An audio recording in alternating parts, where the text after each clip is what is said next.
it's almost like, kind of like, Justin, like you're trying to find the words. And I knew exactly what I was going to tell you, but I purposely held it down there.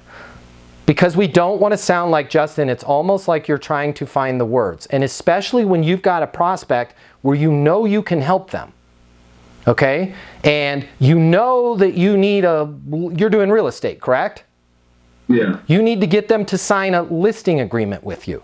Oh my God, this is the best deal ever. Man, you know, I actually have 3 buyers that are really interested in this place. I've got an inside track on a lender. By the way, he's on the Easton University calls with me. His name's Matt Barba. I'll hook you up with Matt Barba on this. Man, does it make sense for us to get you to sign this leasing agreement versus, yeah, it's interesting that you say that based on everything that you're telling me with your situation and with the property where it's located here in Cottonwood Heights. I mean, I'll need to double check to make sure they haven't found something already, but I have about 3 clients that might be interested in putting an offer on this right away. And on the back side, I'll reach out. I've got a guy, you might have even heard his name before, Matt Barba, that I can get you connected with on the financing for the new place.